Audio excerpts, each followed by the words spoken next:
kos penanaman nenas. Untuk satu pokok ni, untuk Pak Din biasanya 15 sen ke 20 sen untuk kos tanaman. Ya, daripada membersihkan, kemudian kita bawa hantar ke lain ni, lepas tu dengan kos racun kulat, racun serangga yang kita guna. Jadi keseluruhan satu pokok biasanya maksimum 20 sen. Kemudian ada juga yang orang tanya, banyak yang tanya kepada Pak Din, kalau pelau berapa harga 1 ekar? Okey pelau dan rotor dan juga batas ni sekarang dah naik bukan macam dulu, sekarang dah mahal sikit sebab minyak diesel dah mahal. Untuk harga ni sebenarnya ikut kawasan, kesusahan atau senang dia. Biasanya kalau pelau ni lebih kurang 300.5 plus minus atau lebih sikit. Lepas tu kalau rotor pun lebih kurang macam tu juga. Kemudian kalau rotor batas ni dia ada dua. Satu tulang ikan yang pendek, dia akan mahal sikit. 1 ekar biasanya dalam 700 ke macam tu, 600.5 ke 700. Tapi depend pada kawasan susah atau senang diorang nak buat. Kalau yang memanjang macam ni biasanya dia kurang sikit. Mungkin dalam 600. Kalau panjang macam Pak Din ni memang panjang ke belakang. Ini 10 rantai ni. Pak Din buat 10 rantai ni bermakna 660 kaki. Kos yang paling tinggi adalah tulang ikan. Bila tulang ikan tu batas pendek-pendek ni, kos untuk traktor dia mahal sikit. Tapi tengok pada kawasan.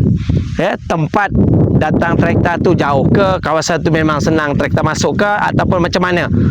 Itu kalau kawasan jauh tu tak termasuk loader, naik lori, traktor bawa, itu lain cerita. Tapi ini roughly yang Pak Din bagi tahu kawasan Pak Din macam ni. Minyak dah mahal, jadi kos untuk traktor ni mahal sikit. Lepas tu okey, ada yang tanya, nenas perlu siram tak? Untuk di kawasan lapangan macam ini, sebenarnya buat masa ni Pak Din dah tanam nenas 7 tahun, tak perlu siram. Kita sentiasa ada hujan. Memang kadang-kadang ada kemarau. Kemungkinan kalau kemarau kita perlu siramlah mungkin tapi setakat ni tak berlaku. Kalau dalam polybag, dalam pasu kita perlu siram sikit. Kurang-kurang seminggu 2 kali ke. Tapi itu pun tak perlu kerap lah. Depend kepada keadaan.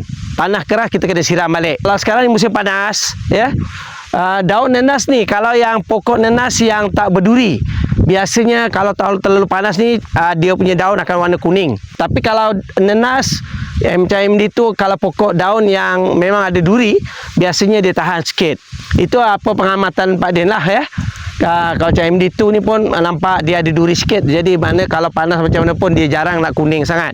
Kecuali terlalu kering, terlalu tak hujan. Ini semalam Pak Din tunjuk di sini dah tanam dah. Ini semua ni kawasan-kawasan yang baru Pak Din pasang WMAT hari apa tu. Sekarang dah habis tanam. Alhamdulillah.